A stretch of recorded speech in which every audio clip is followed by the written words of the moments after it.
जय जगत बंधु, जय श्रीकृष्ण, जय श्री राधे। आजकेर आलोच्य विषय भगवान श्रीकृष्णेर दिव्य जन्म सम्पर्के। श्रीकृष्णेर शुभ जन्माष्टमी उपलक्षे किंचित आलोकपात करार प्रयास करितेछि। आज 6 আগস্ট 2020 इंग्राजी, 21 শ্রাবণ 1427 बांगला।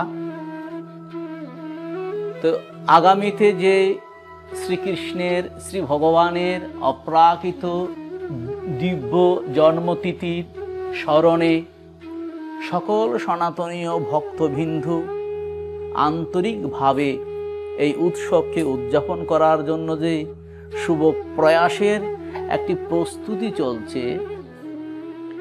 এই उत्सवटी दुभावे भक्तबिंदु स्मरण करे, एकटी अस्मात मते और एकटी गोस्वामी किंबा वैष्णव मते। अस्मात मते जन्मदिनटी पंजिका मते 26 শ্রাবণ 1427, 11 আগস্ট 2002। गोस्वामी मते 27 শ্রাবণ 12 আগস্ট 2020 इंग्राजी। तो जाक सकल के भगवान श्रीकृष्णेर शुभ जन्म जयंतीर मंगल अभिवादन जानाচ্ছি। একটা কথা আমরা আলোচনা করতে পারি যে ভগবান শ্রীকৃষ্ণের জন্মটি কোন সময়ে কোন তারিখে হয়েছিল। ভাগবতকার ব্যাখ্যাতাদের থেকে আমরা বলতে পারি ভগবান শ্রীকৃষ্ণ যখন জন্মগ্রহণ করেছিলেন সেদিন ছিলেন ভাদ্র মাসের কৃষ্ণ পক্ষের অষ্টমী তিথি। দিনটি ছিল বুধবার ও রোহিণী নক্ষত্র। সৌরভাদ্রের অর্ধরাত্রে কিংবা মধ্যরাত্রে खूब शुभ लक्षणे संयुक्त हुए भगवान श्रीकृष्ण भगवान श्रीहरि गोलक थेके এই মধ্যের মরুথে ভুলকে আবির্ভূত হয়েছিলেন। আমরা এখানে আরেকটি বিষয় এখন আলোচনা করতে পারি যে আচ্ছা এবার ভগবান শ্রীকৃষ্ণের এই 2020 সালে 1427 বাংলায় আমরা কততম তার আবির্ভাব উৎসব করতে যাচ্ছি। এটারও একটা ব্যাখ্যা আছে। এই ব্যাখ্যাটি খুব সহজ। প্রত্যেক ভক্তই আপন আপন গৃহে প্রতি বৎসর যেই আমি বা আমরা কততম এই অপ্রাকৃত আনন্দঘন শ্রী ভগবানের এই জন্ম জয়ন্তী করতে যাচ্ছি, এটা প্রত্যেক ভক্তই আমাদের শাস্ত্রকারদের যে হিসাব মতে এটা নির্ণয় করতে পারবে এবং সেভাবে তারা যদি মঙ্গল প্রদীপ কিংবা ভগবানকে যদি এতটি পুষ্প অর্পণ করবে এটা করতে পারে। যাদের আন্তরিকতার সঙ্গে সামর্থ্যের সঙ্গে সমন্বয় করে ইচ্ছা করলে করতে পারে। তো আমি শ্রী ভগবানের কততম জন্ম জয়ন্তী এই হিসাবটি একটু বলছি। শ্রীপাদ বিশ্বনাথ চক্রবর্তী লিখিয়াছেন দ্বাদশ স্কন্দ ভাগবতের 2য় অধ্যায়ের 27-28তম শ্লোকে যে মাঘী পূর্ণিমার শুক্রবারে দাপর যুগ শেষ হয়েছিল এবং সেখান থেকে কলিযুগের উৎপত্তি বা শুরু হয়েছিল। এ কথাটি শ্রীপাদ বিশ্বনাথ চক্রবর্তী ওনার টিকায় দেখা যায়। সেই মাঘী পূর্ণিমার দিনে দাপর যুগের বিদায়, কলির আগমন এবং ওই দিনটিতে ভগবান শ্রীকৃষ্ণ লীলা অন্তর্ধান করেছিল, তিনি লীলা সংবরণ করেছিলেন। যেদিন তিনি লীলা সংবরণ করেছিলেন সেদিন ছিল মাঘী পূর্ণিমা, শুক্রবার, এবং যেদিন তিনি লীলা সংবরণ করলেন সেদিন দাপর যুগ শেষ, সেদিন থেকে কলির শুরু। সুপ্রসিদ্ধ জ্যোতিষবিদ আর্যভট্ট, বরাহমিহির, ভাস্করাচার্য ওটা পঞ্জিকা মতে বিচার বিশ্লেষণ করে দেখলেন এই দিনটি খ্রিস্টপূর্ব 3101 খ্রিস্টপূর্বে ভগবান লীলা সংবরণ করলেন। অর্থাৎ যেই দিনটি মাঘী পূর্ণিমার শুক্রবার পড়েন সেই দিনটিকে কেন্দ্র করে যদি হিসাব করা হয় তবে যীশু খ্রিস্টের জন্মের 3101 বছর আগে ভগবান শ্রীকৃষ্ণ দাপরে লীলা সংবরণ করেন, সেদিন থেকে কলিযুগ শুরু। তাহলে এটা গেল একটা হিসাব। আর ভগবান অপ্রাকৃত দেহে এই মরু মধ্যধামে 125 বছর ছিলেন ভগবান শ্রীকৃষ্ণ। ভগবান শ্রীকৃষ্ণ 125 বছর ছিলেন। কোনো একটা মতে বলছেন 125 বছর 5 মাস বা 5 মাস কি 6 মাস, যাক, কিন্তু 125 বছর। তাহলে পরে যীশু খ্রিস্টের জন্মের 3101 বছর পূর্বে লীলা সংবরণ করলেন, অর্থাৎ ভগবান শ্রীকৃষ্ণ এই ভোলক ধাম ত্যাগ করে চলে গেলেন। তাহলে ওইদিকে 3101 আর ভগবান শ্রীদেহে অবস্থান ছিলেন 125, তাহলে 3101 যোগ 125, আর বর্তমানে চলছে 2020 ইংরেজি। তাহলে যোগফলটা হবে 2020 যোগ 3101 যোগ 125। এই যোগফল যা হবে ভগবানের জন্ম জয়ন্তী তততম। তাই কত হলো? 5246 বছর আগে ভগবান শ্রীকৃষ্ণ এই দুসুর দরিদ্রীর বক্ষে অপ্রাকৃত প্রেম, প্রীতির সম্বন্ধের বন্ধনে জগৎ পরিত্রাণের জন্য তিনি এসেছিলেন। আমরা এইভাবে এই হিসাবটা নির্ণয় করতে পারি। এখন 2020 সালে যদি তাহার জন্ম জয়ন্তী হয় 5246, তাহলে 21 হবে 5247। আচ্ছা, এভাবে শ্রী ভগবান এসেছিলেন। এখন আমরা আরেকটি কথা বলবো, তিনি যে এসেছিলেন তাহার আগে ভগবান শ্রীকৃষ্ণ তো অষ্টম গর্ভে এসেছিলেন, জন্মাষ্টমী, কিন্তু তার আগেও ভগবান শ্রীকৃষ্ণের আরো 6 ভ্রাতা, 6 ভাই এবং সংকর্ষণ শক্তি বলরাম এসেছিল। আমরা এই বিষয়ে একটু আলোকপাত করি। এই 6 ভাই, এই 6 ভ্রাতা, যাদেরকে কংস একটা কঠিন প্রস্তরখণ্ডে নিষ্ঠুর অমানবিক চিত্তে নিক্ষেপ করে করে যাদেরকে হত্যা করেছিল, সেই দেবকী মাতার এই 6ষ্ঠ সন্তান শ্রীকৃষ্ণের এই 6ষ্ঠ অগ্রজ কারা? বলরাম তো সংকর্ষণ শক্তিতে, যোগমায়া শক্তি দ্বারা দেবকীর গর্ভে থেকে রোহিণীর গর্ভে স্থানান্তরিত হয়েছিল। সে কথাটি আমরা বলবো, আগে এই 6 ভাই প্রসঙ্গে একটু আলোকপাত করছি। তো এই 6 ভাইয়ের পিতা হলেন ব্রহ্মার মানসপুত্র মরীচি, হলেন এই 6 ভাইয়ের পিতা, এবং তাদের মাতা হলেন অরুণা। তো কেন তারা এই পরিণতি হলো? তারা এই 6 ভাই তো স্বয়ং ব্রহ্মলোকে ছিল, ব্রহ্মার মানসপুত্র মরীচির পুত্র ছিল, এরা ব্রহ্মলোকে ছিল। এরা কেন আজকে এ কংসের মতো দুরাচার, অত্যাচারী, আসুরিক ব্যক্তির হাতে নিহত হলো? হ্যাঁ, সেটা বলছি। এক সময় ব্রহ্মা যখন তিলোত্তমাকে সৃষ্টি করলেন, তো তিলোত্তমাকে সৃষ্টি করে তিলোত্তমার রূপে মুগ্ধ হয়ে ব্রহ্মা বিবশ হয়ে গেলেন। ব্রহ্মার যে এই বিবশ, তার এই যে ইন্দ্রিয়ের বিকার, এই ইন্দ্রিয়ের বিকার দেখে ওই 6 ভ্রাতা অর্থাৎ মরীচির পুত্ররা হেসেছিলেন। উপহাস করেছিলেন। এতে ব্রহ্মা খুব কুপিত হন। ঘটনাটি ঘটেছিল স্বয়ম্ভু মন্বন্তরে। এই ঘটনায় ব্রহ্মা কুপিত হয়ে তখন ব্রহ্মা অভিশাপ দিলেন ছয় ভাইকে যে তোমরা শিষ্টাচার লঙ্ঘন করেছ, অসুরের মতো আসুরিক আচরণ করেছ আমার সাথে, আমি তোমাদের পিতামহ, যাও তোমরা অসুর কুলে গিয়ে জন্মগ্রহণ করো।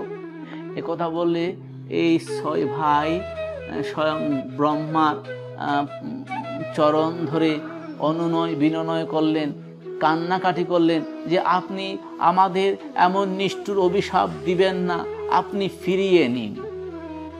তখন ব্রহ্মা বললেন আমি যা বলেছি তা তো ব্যর্থ হবে না, ঠিক আছে তোমরা অসুর কুলে গিয়ে জন্মগ্রহণ করো।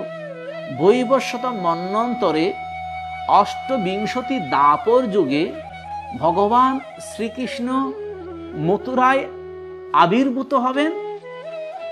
তখন ভগবান শ্রীহরির উচ্ছিষ্টকে তোমরা আবার এই ব্রহ্মলোকে ফিরে আসবে। বেশ, তাই হলো। এখন এই ছয় ভাই অসুর কুলে এসে জন্ম নিলেন। কোথায় অসুর কুলে জন্ম নিলেন? আপনারা সবাই জানেন যে হিরণ্যাক্ষ আর হিরণ্যকশিপুর ওরা দুই ভাই ছিলেন। তো হিরণ্যাক্ষের পুত্র ছিলেন কালনেমি। এই ছয় ভাই কালনেমির পুত্র হয়ে জন্মগ্রহণ করলেন। কালনেমির যখন পুত্র হয়ে জন্মগ্রহণ করলেন, কিন্তু অসুর কুলে জন্ম হলো, পূর্ব সংস্কার তো তাদের রয়ে গেছে। তো পূর্ব সংস্কার বশত এরা ভগবান বিষ্ণুর নিত্য আরাধনা করতেন।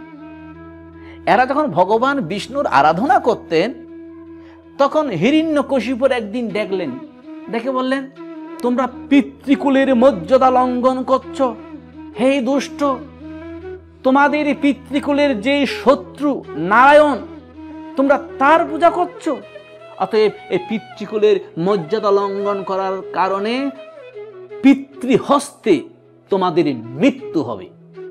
এই অভিশাপ দিলেন হিরণ্যকশিপু। এদিকে হিরণ্যাক্ষের পুত্র কালনেমি দেবাসুর যুদ্ধে নারায়ণের সুদর্শন চক্রে বধ হয়ে গেলেন। বধ হলে ভগবান বামনদেব যখন আসলেন, বলি রাজাকে বামনদেব যখন সুথলে প্রেরণ করলেন, সেই বলি রাজার সঙ্গে কালনেমির ছয় পুত্র সুথলে অবস্থান করলেন। এইদিকে যখন হিরণ্যাক্ষের পুত্র কালনেমি দাপর যুগে কংস হয়ে জন্মগ্রহণ করলেন। ফলে এই যে দেবকী মাতার যে এই প্রথম থেকে ষষ্ঠ সন্তান, এই প্রথম থেকে ষষ্ঠ সন্তানটাই যোগমায়ার অলৌকিক লীলায় ওই সুতল থেকে এক একটা পুত্র এনে দেবকী মায়ের গর্ভসম্ভূত হচ্ছে, আর কংস দুরাচার অত্যাচারী অসুর এক একটা দেবকীর গর্ভসম্ভূত পুত্রকে কঠিন প্রস্তরখণ্ডে আঘাত করে নিহত করছে। কিন্তু এই যে কংস নিহত করছে, এই যে কংস বধ করছে, প্রকারান্তরে এরা কংসেরই পুত্র। পূর্বজন্মে এরা কালনেমির পুত্র, অর্থাৎ কালনেমি ছিলেন কংস, এই কংসেরই পুত্রকে কংস নিহত করছে। ওই যে হিরণ্যকশিপুরের অভিশাপ ছিল, তোমরা পিতৃহস্তে বধ হবে। এইভাবে এই যে ছয় পুত্র মৃত হলো, এই ছয় পুত্র লীলার কারণে যা ঘটল তা অবিসম্ভাবী ঘটার, যা ঘটার তাই ঘটল। এরা পিতৃহস্তে এই ছয় পুত্র এভাবেই মারা গেল। তাহলে এই ছয়জন সম্পর্কে আমরা জানলাম।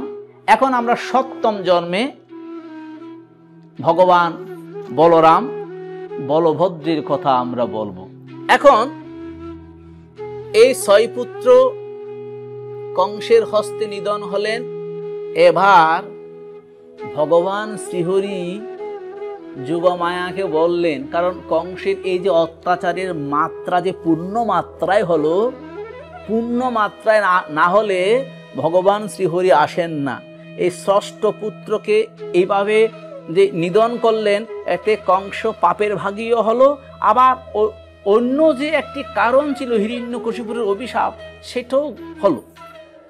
ভগবান শ্রীহরি যোগমায়াকে বললেন, গচ্ছ দেবী ব্রজম বন্ধ্র গোপ গোপীরুল অলঙ্কিতম রোহিণী বসুদেবস্য বাজ্যান্তে নন্দ গোকুলে অন্যান্যাচ্ছ কংস সংবিঘ্না বিবরেষু বসন্তি হি। ভগবান শ্রীহরি যোগমায়াকে বললেন, হে দেবী কল্যাণী, তুমি গোপী গো সমূহে অপূর্ব পরিশোভিত নন্দ গোকুলে গমন করো। সেই নন্দ গোকুলে বসুদেব পত্নী রোহিণী আছেন। বসুদেবের অন্য অন্য পত্নীরা কংসের ভয়ে ভীত হয়ে গুপ্ত স্থানে বাস করিতেছে। তুমি দেবকীর জঠর স্থিত আমার শেষ নামক অংশভূতকে তুমি সংকর্ষণ শক্তি দ্বারা রোহিণীর গর্ভে স্থাপন করো, আর আমি পূর্ণরূপে দেবকী মায়ের পুত্রত্ব প্রাপ্ত হইব। তুমিও নন্দ গোকুলে যশোদা মাতার গর্ভে আবির্ভূতা হইবে। ভগবান শ্রীহরির আদেশে যোগমায়া দেবী ভগবান শ্রীহরিকে প্রদক্ষিণ করে, তাই হবে বলে এই মধ্যে আগমন করলেন। সংকর্ষণ শক্তিতে দেবকী মায়ের জঠর স্থিত ভগবানের শেষ নামক অংশভূতকে রোহিণীর গর্ভে স্থাপন করলেন। এই যে সংকর্ষণ করে যে নিয়ে গেলেন, আকর্ষণ করে, সে কারণে একটি নাম হলো সংকর্ষণ। আর খুব শক্তি ছিল, তাই আরেকটি নাম ছিল বলভদ্র, বলরামের। এইভাবে ষষ্ঠ জন্মের কথা আমরা শুনলাম। এরা মরীচির পুত্র। সপ্তম জন্মটি হলো শ্রী ভগবানেরই অংশ, বলরাম। এরপরে ভগবান শ্রীহরি পূর্ণরূপে আবির্ভূত হতে যাচ্ছেন।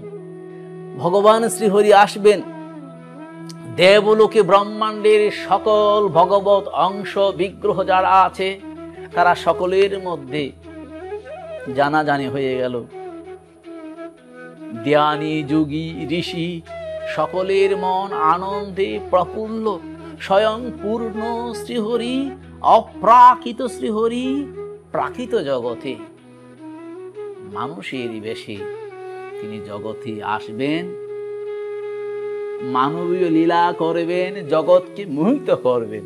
তাই স্বয়ং ব্রহ্মা, শিব, দেবর্ষি নারদ, মনি, ঋষি, যোগী সকলেই কংসের কারাগারে এসে দেবকী মায়ের গর্ভবন্দনা করে গেলেন।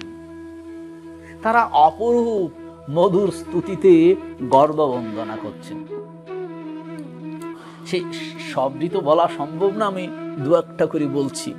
ব্রহ্মা, স্বয়ং রুদ্র সকলেই প্রভু শ্রীহরির উদ্দেশ্যে দেবকী মায়ের গর্ভবন্দনায় বলছে হে কমললোচন, অখিল শুদ্ধ সত্যের মূর্ত বিগ্রহ, বিবেকী পুরুষগণ, আপনাতেই চিত্ত নিবিষ্ট করিয়া আপনার প্রেমঘন স্বরূপ উপলব্ধি করেন, আর মহাজনদের অতি আদরণীয় আপনার পাদপদ্ম রূপ তরণীকে আশ্রয় করিয়া অখিল সংসার মায়ার সমুদ্রকে গোষ্পদের ন্যায় তুচ্ছ করিয়া থাকে। এভাবে মধুর স্তব করলেন। তারপর আবার বললেন, বলছে, হে পদ্মলোচন, যাহারা নিজ দিয়কে মুক্ত বলিয়া অভিমান করে থাকে, তাহাদের হৃদয়ে আপনার প্রতি প্রেম অনুরাগ না থাকার কারণে তাদের চিত্ত অবিশুদ্ধ হইয়া থাকে। অতি তপস্যালব্ধ মুখ্য পদ আপনার প্রতি অনাদর বশত অধপতিত হইয়া যায়, অর্থাৎ অধঃপতন ঘটে তাদের।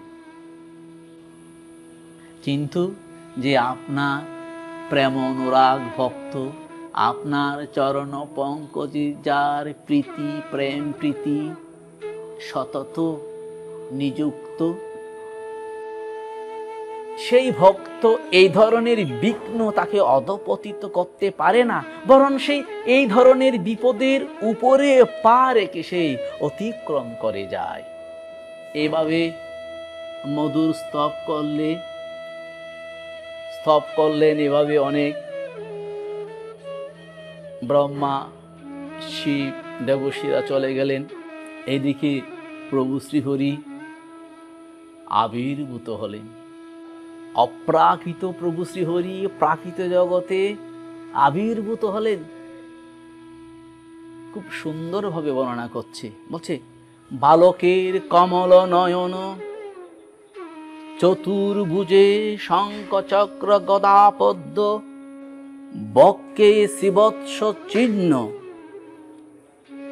গলদেশে কস্তব্যমণি, বর্ণ গণমেঘের মতো, মহামূল্য বৈদুর্যমণিময় মুকুট ও কুণ্ডল প্রভায় সমুজ্জ্বল কেশরাশি এবং অতি উজ্জ্বল চন্দ্রহার, কেয়র কঙ্কণাদি ভূষিত সেই অপূর্ব বালককে বসুদেব দেখিতে পাইলেন। তাহলে প্রিয় ভক্তবিন্দু, আমরা একটা জিনিস বুঝতে পারছি, এই শিশু প্রাকৃত না, অপ্রাকৃত, এবং প্রাকৃত নিয়মে এই শিশুর জন্ম না। এই শিশু স্বয়ং দিব্য, কারণ জন্মকালীন সময়ে শঙ্খচক্র গদা পদ্ম এবং কস্তব্য মণি, গলদেশে কস্তব্য মণি এবং অতি উজ্জ্বল চন্দ্রহার, এই যে এত অলঙ্কারে, অপ্রাকৃত অলঙ্কারে যে বিভূষিত শ্রী অঙ্গখানি, এটা নিশ্চয়ই প্রাকৃত কার্যকারণের নিয়মে, আমাদের মতো নিয়মে ভগবানের জন্ম না। তিনি অপ্রাকৃত স্বয়ং, শুধু যুগমায়ার কারণে দেবকী মাতার চিত্তে আমার সন্তান এই ভূত, কারণ লীলারস আস্বাদনে ইহার একমাত্র কারণ। তো এই দিব্য শিশুকে দেখে বসুদেব বললেন, আমি জানিতে পারিয়াছি যে আপনি সাক্ষাৎ অপ্রাকৃত পুরুষোত্তম, আপনি সর্বজ্ঞ এবং সচিদানন্দ স্বরূপ। এভাবে বসুদেব অনেক স্তব স্তুতি করলেন। তারপরে স্তব করলেন দেবকী মাতা। দেবকী বললেন, হে ভগবান, কালক্রমে মহাপ্রলয়ে যখন বিশ্ব লয়ে প্রাপ্ত হয়, তখন পঞ্চমহাভূত তৎকারণে প্রকাশিত জগৎ প্রকৃতিতে লীন হইলে প্রকৃতির আশ্রয় ও সর্বজ্ঞ আপনি একমাত্র বর্তমান থাকেন। অর্থাৎ এই অনন্ত বিশ্ব জগৎ, সৃষ্ট জগৎ যদি প্রলয় হইয়া যায়, তখনও প্রভু শ্রীহরি নিত্য বর্তমান, অক্ষয় অবিকৃত অপরিণামী, নিত্য বিদ্যমান থাকেন। এভাবে দেবকী মা খুব মধুর স্তব করলেন। প্রভু শ্রীহরি ভগবান শ্রীকৃষ্ণ তখন বললেন, তাদের স্তবের পরে বলছে, হে মাত, পূর্বজন্মে স্বয়ম্ভু মন্বন্তরে তুমি পিষ্ণি নামে বিখ্যাতা ছিলে এবং বসুদেব পবিত্র চরিত্র স্বভাবা সুতপা নামে প্রজাপতি ছিল। তোমাদের তখন যখন দাম্পত্য জীবন হয়েছিল, তখন তোমরা ভেবেছিলে আমরা গ্রাম্য সুখ ভোগ করব না, গ্রাম্য সুখ ভোগ জনিত কোনো প্রাকৃত সন্তানের পিতামাতা আমরা হব না। যদি সন্তান সুশ্রী সুন্দর স্বভাব ভালো হয়, যদি মৃত্যু হয় তাহলে পিতামাতার বেদনা হয়, আর সন্তান যদি দুষ্ট অসুর স্বভাব হয় তবে পিতামাতার কলঙ্ক হয়। তাই আমরা সাধনার দ্বারা আমরা সন্তান প্রাপ্ত হব। এই কথাগুলি ভগবান শ্রীকৃষ্ণই বলছেন দেবকী মাতা এবং বসুদেবকে। বলছে সে সময় তোমরা দ্বাদশ সহস্র দেব বৎসর কাল বৃক্ষের গলিত পত্র বায়ু ভক্ষণ দ্বারা ঝড় বৃষ্টি রৌদ্র তাপকে উপেক্ষা করে আমার সাধনা করেছিলে। তোমাদের তপস্যায় আমি সন্তুষ্ট হয়ে এসেছিলাম, এসে বললাম কি চাও বলো।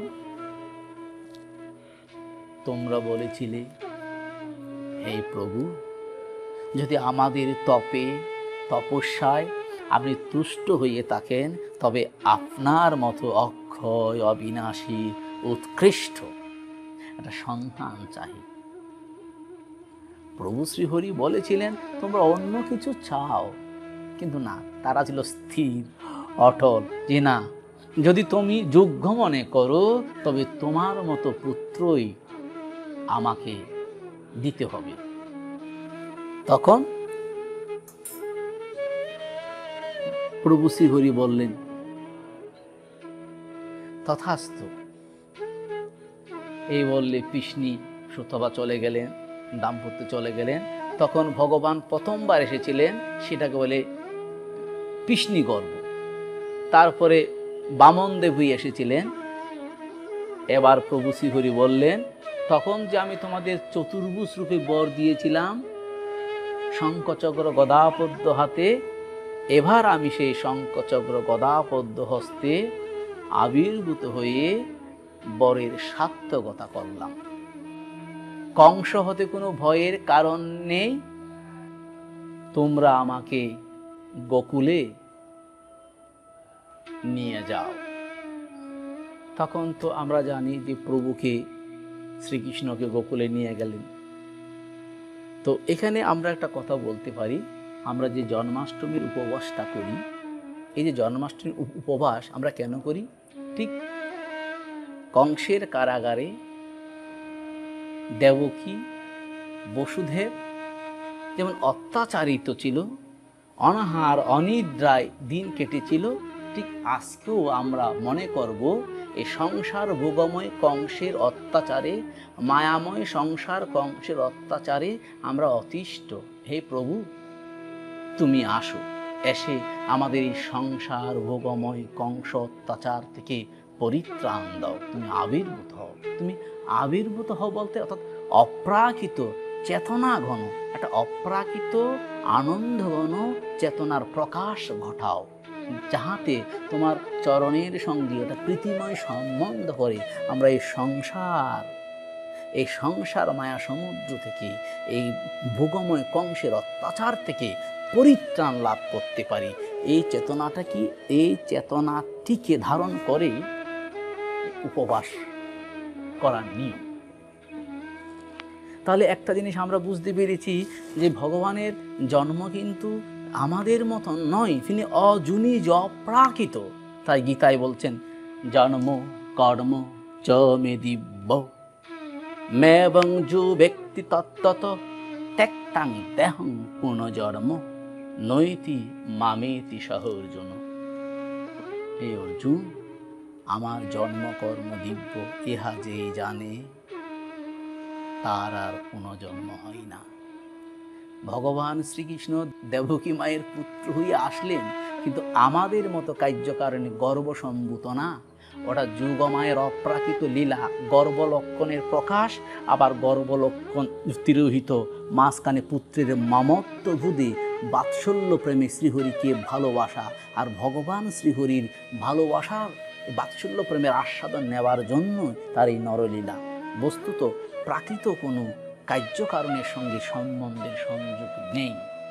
এভাবে প্রভু শ্রীহরি ব্রজলীলা করলেন, মথুরা লীলা করলেন। মথুরা লীলা শেষে যখন দ্বারকায় গেলেন, একদিন দেবকী মা কথা প্রসঙ্গে যখন কিছু কথা আসলো, ভগবান শ্রীকৃষ্ণের কাছে নিজের পুত্রের কাছে একটি অনুরোধ রাখলেন। বলছে, আমি জানি তুমি অপ্রাকৃত শ্রীহরি, তুমি দুঃসাধ্য কাজ করতে পারো, তুমি অনন্ত বিশ্বের একমাত্র পালক প্রভু।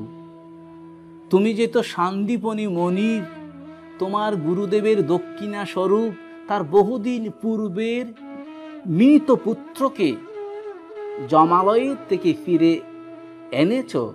অতএব তুমি তোমার অগ্রজ 6 ভ্রাতা, যারা আমার পুত্র, কংস যাদেরকে হত্যা করেছিল, তুমি তাদেরকে নিয়ে আসো আমার কাছে, আমি তাদের দেখতে চাই।